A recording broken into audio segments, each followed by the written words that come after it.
Salam.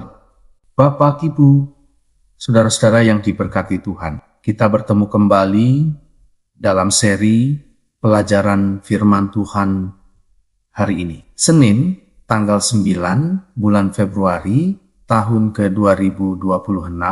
Judul pelajaran untuk hari ini adalah berdirilah juga dengan teguh dalam Tuhan, Bapak Ibu sekalian. Tema berdirilah juga dengan teguh dalam Tuhan membawa kita kepada inti identitas iman Kristen sebagaimana ditegaskan Paulus dalam kitab Filipi 3 ayat 20 sampai 21, yaitu bahwa kewarganegaraan orang percaya bukan berasal dari dunia ini, melainkan dari surga. Paulus dengan sengaja membandingkan kehidupan orang percaya dengan mereka yang disebutnya sebagai seteru salib Kristus, yang pikirannya tertuju semata-mata pada perkara duniawi dan menjadikan hawa nafsu sebagai tuan atas hidup mereka. Sebaliknya, orang Kristen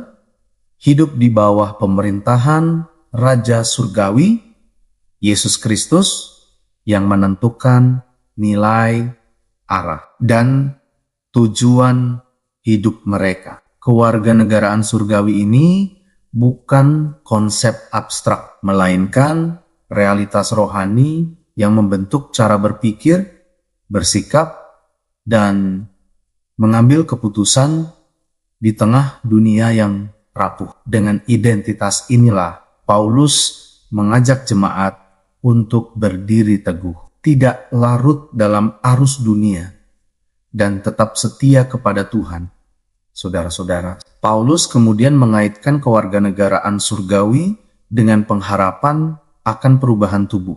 Karena keberadaan manusia saat ini masih terikat pada tubuh yang hina, rapuh, dan fana. Tubuh ini tunduk pada penyakit, penuaan, penderitaan, dan akhirnya kematian, sehingga menjadi simbol keterbatasan manusia di dunia berdosa. Namun Paulus menegaskan bahwa Kristus akan mengubah tubuh kita yang hina menjadi serupa dengan tubuhnya yang mulia melalui kuasa kebangkitan. Perubahan ini bukan sekadar perbaikan moral atau rohani, melainkan transformasi eksistensial yang menyeluruh. Dengan demikian, iman Kristen selalu memandang masa depan dengan pengharapan, bukan keputusasaan. Bapak, Ibu, kesaksian. Alkitab secara konsisten menggambarkan realitas tubuh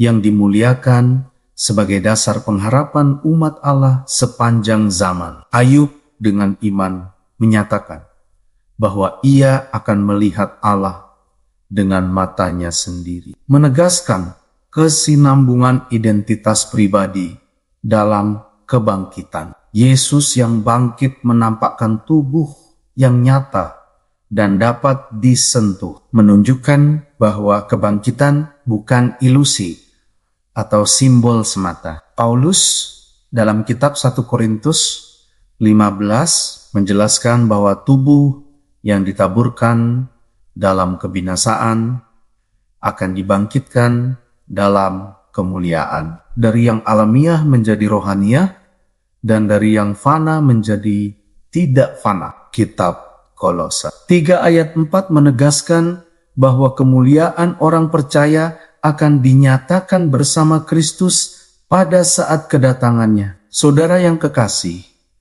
puncak pengharapan ini adalah kemenangan Kristus atas kematian. Musuh terakhir umat manusia yang selama ini menjadi sumber ketakutan terbesar manusia. Melalui kebangkitan Yesus, kematian tidak lagi memiliki kata akhir atas hidup orang percaya. Bahkan seorang filsuf ateis seperti Luke Perry mengakui bahwa kekristenan secara unik menawarkan kemenangan atas kematian dalam konteks identitas pribadi, bukan sekadar penghiburan simbolis atau abstrak. Pengakuan ini menegaskan bahwa Injil memberikan jawaban paling radikal dan realistis terhadap masalah kefanaan manusia. Harapan Kristen bukan hanya tentang mengatasi ketakutan akan mati, tetapi tentang hidup kekal